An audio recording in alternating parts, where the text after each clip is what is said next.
नमस्कार, ये आकाशवाणी शिमला है।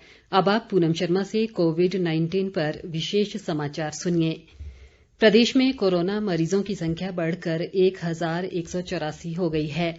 मौजूदा समय में 262 कोरोना पॉजिटिव विभिन्न अस्पतालों में उपचाराधीन हैं और 898 लोग उपचार के बाद स्वस्थ हुए हैं। पिछले 24 घंटों के दौरान प्रदेश में 13 नए मामले सामने आए हैं। स्वास्थ्य विभाग के मुताबिक अब तक कांगड़ा जिले में सर्वाधिक 303, हमीरपुर में 272, सोलन में 177 और ऊना जिले में 138 मामले आ चुके हैं।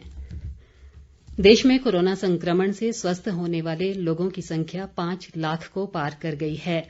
अब तक देश में 5,15,386 व्यक्ति इस संक्रमण से पूरी तरह स्वस्थ हो चुके हैं। पिछले 24 घंटों में 19,873 लोग उपचार के बाद स्वस्थ हुए हैं। इसके साथ ही स्वस्थ होने की दर बढ़कर 62.78% पर पहुंच गई है। सोलन जिला प्रशासन ने लोगों से कोविड-19 से बचाव के लिए केंद्र, प्रदेश सरकार और जिला प्रशासन द्वारा जारी दिशा निर्देशों का पूरा पालन करने का आग्रह किया है। उपायुक्त केसी चमन ने लोगों से आग्रह किया कि अपने आस पड़ोस में बाहर से आने वाले लोगों पर नजर रखें और ऐसे व्यक्तियों की होम क्वारंटीन अवधि का नियमित अनुश्रवण करें। उन्होंने कहा कि होम क्वारंटीन किए व्यक्तियों द्वारा निर्धारित समयावधि से पूर्व बाहर निकलने अथवा अन्य नियम तोड़ने के बारे में तुरंत स्थानीय प्रशासन व पुलिस को सूचित किया जाना चाहिए।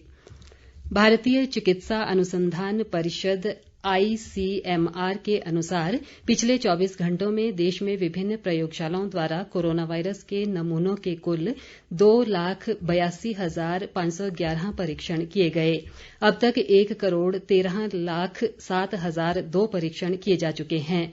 ICMR सरकारी और निजी प्रयोगशालाओं को स्वीकृति देकर अपनी परीक्षण सुविधाएं बढ़ा रहा है। देश भर में कुल 1,169 प्रयोगशालाओं को कोविड-19 परीक्षणों के संचालन करने की स्वीकृति दी गई है।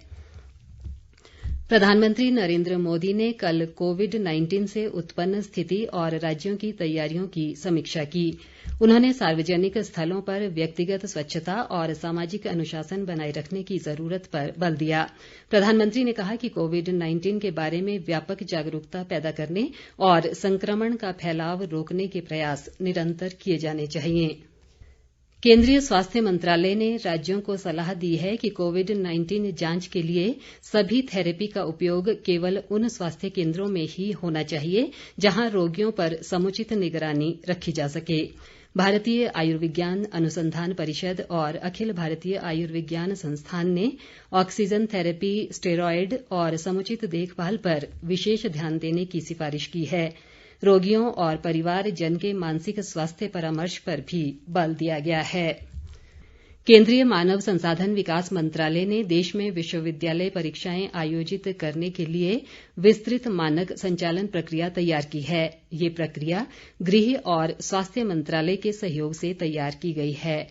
कोविड-19 वैश्विक महामारी के मद्देनजर इस प्रक्रिया में विद्यार्थियों की सुरक्षा, निष्पक्षता और समान अवसर के मानदंड शामिल किए गए हैं।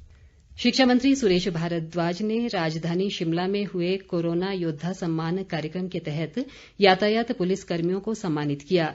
उन्होंने कहा कि कोरोना संकट के चलते लॉकडाउन के दौरान समाज सेवा और सुरक्षा का दायित्व निभाने में पुलिस विभाग ने सक्रिय भूमिका निभाई है। कोरोना संकट के दौरान प्रधानमंत्री गरीब कल्याण पैकेज देशभर में गरीब परिवारों के लिए वरदान साबित हुआ है। लाहौल स्पीति जिले में भी पैकेज से लोग लाभ ले रहे हैं।